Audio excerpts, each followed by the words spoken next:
Hello and welcome to the program. My name is Marie Yambo. As usual, our social media handles at Marie Yambo, at KBC Channel 1 on Twitter, KBC Channel 1 TV on Facebook. Would like to hear from you. Now, menopause is characterized by the cessation of menstruation and a decline in the production of reproductive hormones, particularly the estrogen and progesterone. Well, it is also characterized by various symptoms that can also cause discomfort. Now, to help us understand what menopause is Dr. Kireki Omanwa, an obstetrician, gynecologist, fertility specialist, and the current president of the Kenya Obstetrical and Gynecological Society, that is KOGS. And Fatma Mohammed is the founder, Wellness KE. Well, she will be explaining how nutrition is key to not just your overall wellness during this period, but how you can manage the symptoms using nutrition. Welcome, lady and gentlemen. Thank you so much for having us. Thank you also for coming in. Now, let's start by, first of all, understanding what menopause is, and I would want Dr. Kireki to explain that. Thank you very much. Yes. And actually, it feels nice sitting between two women, exactly, discussing about female issues. And it's also nice to have a man actually explain that. Absolutely, yes. Absolutely. I'm more than happy to do that. Yeah. Now, we cannot talk about menopause without talking about menarche. Okay. Menarche is the beginning. When does a young lady start having a period? And usually it starts around 13, 14, 15 years, even though sometimes it can start a little bit early, around maybe 11 years, 10 years, even though that is rare. Now, why is this important? It is important because this now signifies that this young lady is actually a woman in the sense that she has started her reproductive period and she can actually become pregnant. Now, ladies are born, or young girls are born with a set number of eggs, which are stored in the ovaries. Every time a woman has a period, she loses about between 500 and 800 eggs every month. So by the time you get to menopause, that number is not that it's completely lost or completely finished. It is very, very diminished. In your introduction, you talked about menopause starting around 45, around 50s, and so on, which is very good. But that is the physiological process of aging, as it were. Remember, we start, as babies, we grow up, become adolescents, become teenagers, and then we start our reproductive period. You have your children grow up with all their problems and so on, and then at some point they leave home and you are left alone, and that process now starts. And we can't straight away talk about menopause without talking about the perimenopause. So there are basically three stages. Yeah. So there is the menarche, then there is the reproductive period, then there is the perimenopause, and then there is the menopause. Okay. Now, I'll come to the stages, yeah? Yes. So just like you said, from 45 to 55, that's just the physiological process of aging and all that. I'd like to bring Fatma in. How then, you're very big on issues of nutrition. Yeah. How then is nutrition key during this period, this very crucial period when, the women are experiencing different things, can I say, in their bodies? I would say nutrition is very important before you get to perimenopause and menopause, and it's also important during the process. And I'm sure Dr. will even expound on this. It's the fact that when women are going through menopause, they actually experience a dip in estrogen and progesterone, these two hormones that have been sustaining them all throughout their reproductive years. Now, the thing about it is that it's more or less like if, let's say, we have power right now and then we don't have power anymore, you have a generator that's your backup. So your adrenal glands become your backup. meaning they are the ones that are now supplying you with estrogen and progesterone instead of your ovaries, because your ovaries would supply you with enough in order for you to be able to become pregnant, to have your menses and so forth. Now that you're going through this phase, you're not going to become pregnant, you're not going to go through your menses. Now you need your adrenal glands to actually support you in such a way that they provide you with these hormones. So the most important thing is that to focus on supporting your adrenal glands through nutrition, which is why we focus on healthy fats and focus on protein, because these two are very important when it comes to hormone production. Because remember, you're already experiencing a dip in hormones. They're quite low. And so because they're low, you want to be able to support your body and the glands that produce these hormones so that they can produce enough so you don't experience the really uncomfortable symptoms like vaginal dryness, hot flashes, mood swings, which are actually because of very low progesterone. Because women who experience really low progesterone end up having mood swings and issues like that. So nutrition is very key. Yeah. You'll be explaining to us, especially like, and Dr. Mano, I know you'll also explain more on some of the health risks when it comes to aging and all that. But then again, how you can actually incorporate nutrition in terms of, you know, preventing, I'll just give an example like osteoporosis and all that. But before we even get into the different stages that you mentioned about menopause, let me just take you back a little bit. Why is it that we don't talk about it? I think, I don't know. There are many, that is the truth. I think most of the time things which affect us, things which affect our normal physiological or the normal way that our body behaves, and then they start being abnormal, quote unquote, we don't want to talk about that. We don't want to talk about the menstrual period because we think that is something secret, it's a myth, it's something that is shameful. Don't talk about it. We don't talk about menopause as well, because the ladies who are once beautiful and, you know, everybody was looking at them and so on, they've started aging, you know, they have, you know, folds and so on. With a dry skin, we don't want to talk about that. We want to remain, to have that picture that was always there. Those beautiful, you know, ladies. We don't want to talk about things which affect men as well, because men also do undergo their, it's not menopause, but andropause as well. They also undergo. And probably you could mention some of, because there is this misconception that men actually do not undergo menopause. Oh, they do. Or at least, They do, because as we grow older as well, the same thing happens which happen in women. In that the hormone, basically the hormones that basically define a man and a woman is basically estrogen is for women and testosterone is for men. So estrogen is the one which makes women be women, think like women, behave like women, look like women, think emotionally, look beautiful. You have breasts, you have hips, you know, and so on. There are things which women do because of the estrogen, which men can't do. And for us gentlemen, it's the testosterone.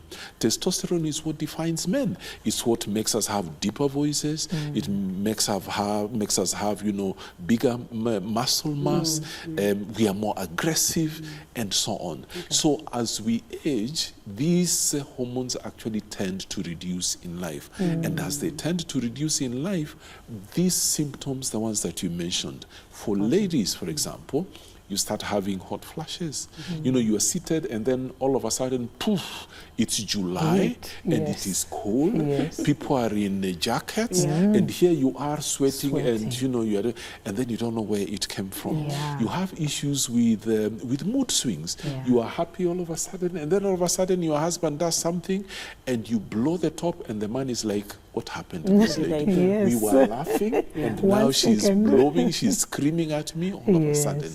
We have issues with turgidity of the skin. You know, ladies, we like your skin being nice and smooth and glowing and so on. All of a sudden it is dry, it is scaly and so on.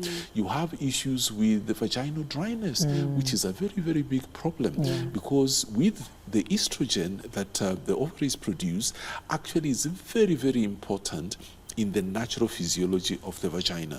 So when it is not there, the mucous membrane becomes thinner, and when it becomes thinner, it's more prone to infection, and God forbid, intercourse, because it is dry. So having intercourse becomes hell on earth, and then there can be some bleeding as well because of that. So you don't even want to go there at all. And then apart from that, you have other issues altogether.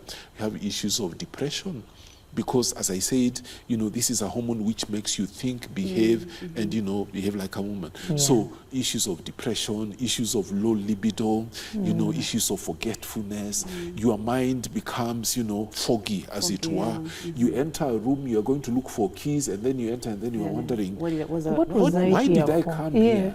And then, that sort of thing. Okay. The same thing happens to men. The same thing happens to men. You find men, they avoid having sex. Why? Because they are not able to erect, or if they erect, it's only for a short time, and it's not the way it used to be before. You are hard, and and so on, and you also have these mood swings as well. You don't know where they come from, and you also have. So it affects men and women in different It affects men and women in both ways. And I think, a topic for another day when it comes to the issue of men and all that, because, when you talk about menopause in women, we look at it as their reproductive or ability now has come to an end. But for the man, even at 70 years, probably you can still reproduce. That is the beauty. So there's a little bit of the difference there.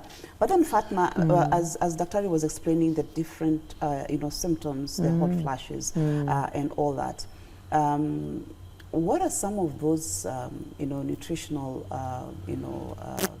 aspects that we can incorporate to help us deal with these symptoms? One thing that's very important is to always focus on the fact that your hormones as a woman have actually taken a dip. They are much lower, the levels. So you need foods that are actually going to be able to boost the natural production of hormones, enough hormones to be produced in your body so that you do not experience these symptoms. Again, it's important to mention not every woman experiences these symptoms, right? Because there are women who have been taking care of their health prior, and when they go into menopause, it's smooth because they have understood their bodies and have understood balancing their hormones. So one very important group of foods is known as phytoestrogens.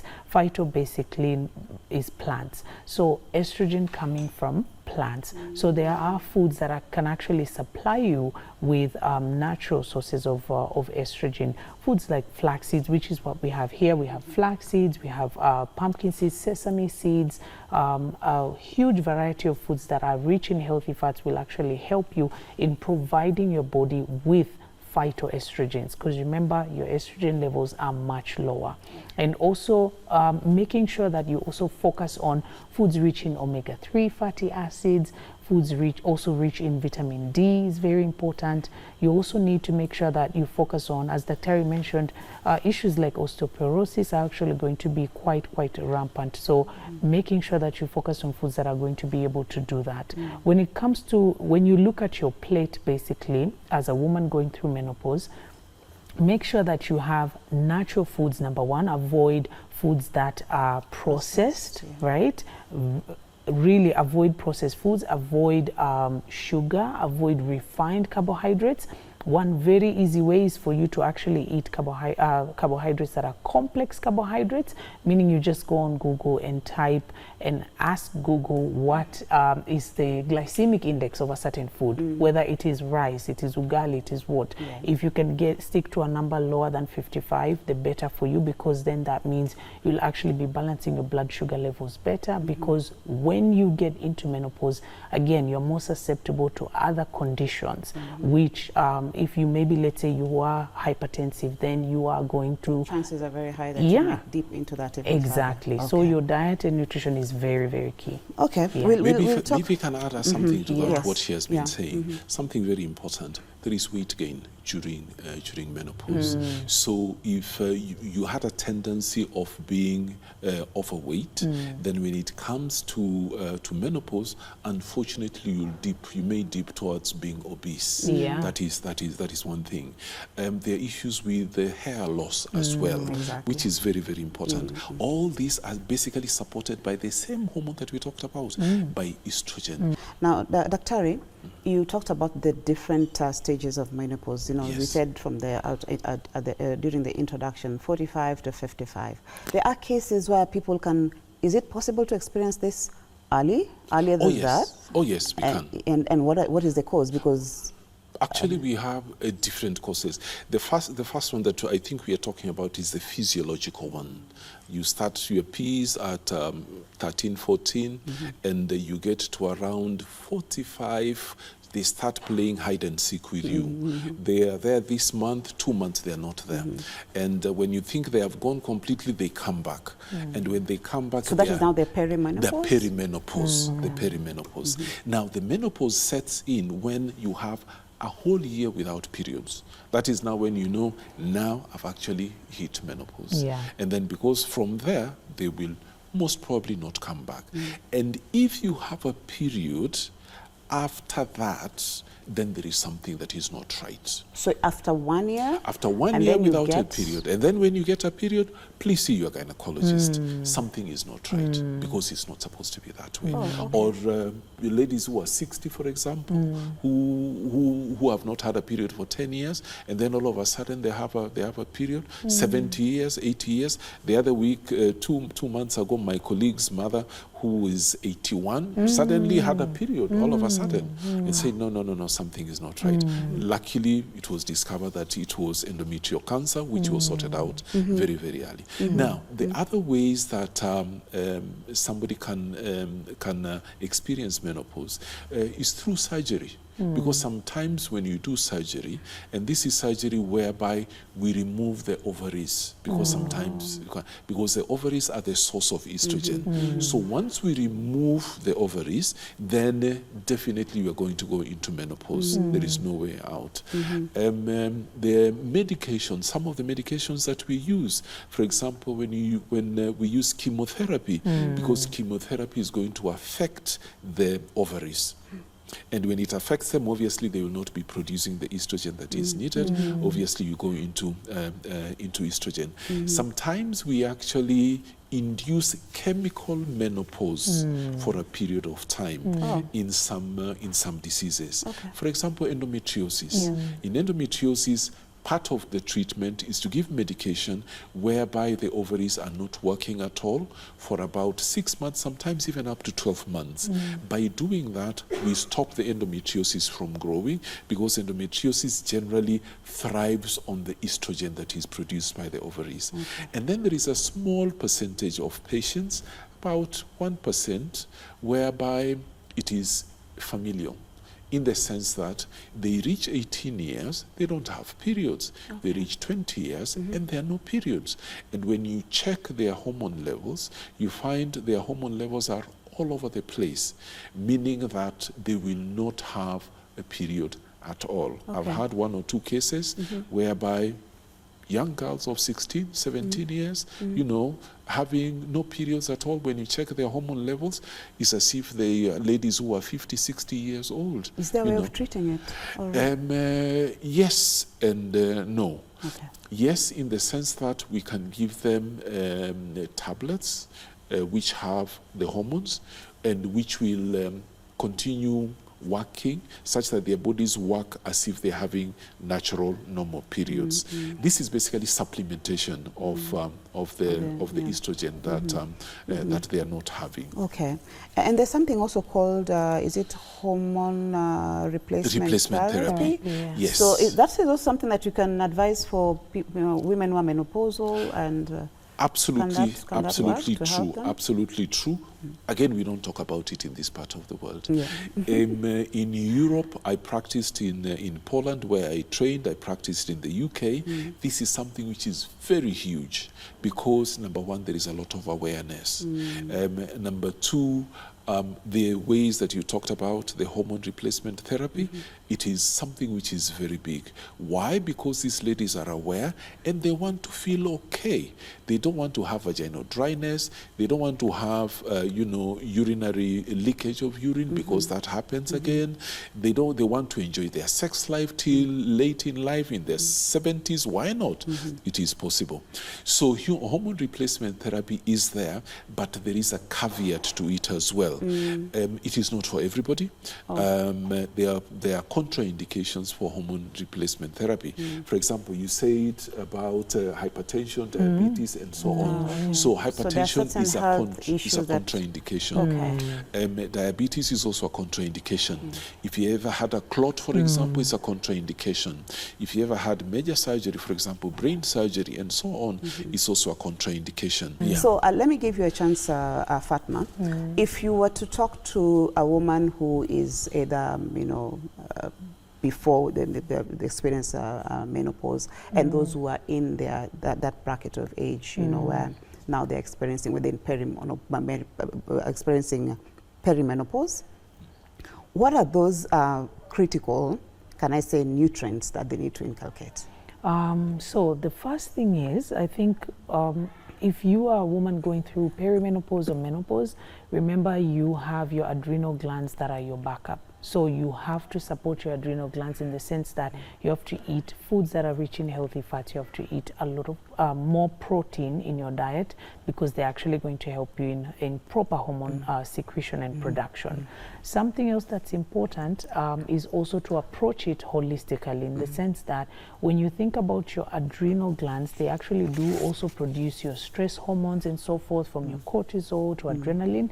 So you actually have to live a life that is very stress-free, in the sense that, yes, there's no perfect situation where you will not experience stress, but this is actually the time where you need to make sure that you have lower levels of stress. And if you do experience that, then try and incorporate ways that you can be able to manage your stress through fitness and nutrition, also through meditation. Sleep is also really big, because during this time where you're resting and you're sleeping, your body is also healing on its own, and so forth. So when it comes to diet and nutrition, I think it's important for a woman to remember that there's this notion with regards to fats. Most people are really afraid of them because they think they're going to gain weight, but we're talking about the healthy sources of fats, from your flax seeds to your pumpkin seeds to so those are things that people can put. Fish. Nowadays people do like smoothies and all these you can put in your smoothie. They can put in. You can have it for breakfast. You can have it for lunch and so forth. Okay. Yeah. Thank you so much, Fatma. Our time is running out, and we've barely actually talked about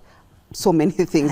Anyway, at least we are creating awareness, and so Dr. Mano, I'd like to close with you, and just help our mothers, our sisters, our aunties, our workmates, because you find that sometimes, like you said, your energy levels have gone down. The critical hormones are also not working as so you tend to also be affected in terms of your performance at work. So how can we support this group of women? I think first of all is creating awareness, which is what we're doing right now, which is fantastic. That is number one. Awareness. Because the Bible says, my people perish because of what? Because of lack of knowledge. Yes. And this knowledge is available, and this is what we're doing. That is number one. Number two, the regular checkups. Those ones are really, really going to help, because they will catch, these symptoms, very, very early, and then they will be directed in the right way. And then number three, there's again connected with the regular checkups, doing a scan and so on will help us a lot. Because in some other countries, when you get to around perimenopause, they even do a bone scan just to look at the bone mineral density. Just so that they show your bone mineral density is not very good. We need to start supplementing you with supplements to help you in your menopause and perimenopause. And then lastly, I think to the men, Yes. Now I'm talking to the men. Yes, please. I think men, we need to support our wives. We need to support our mothers, our sisters, you know, and so on and so forth. So thank you. I hope to have you once again back in the studio to talk about this particular topic. So thank you also so much back at home for tuning in, and I hope that you've learned a lot from just this discussion. We hope to bring more of this discussion to you and helping you take care of yourself back at home as a woman, and also helping you as a man support the women around you. So until next time, my name is Marie Yambo.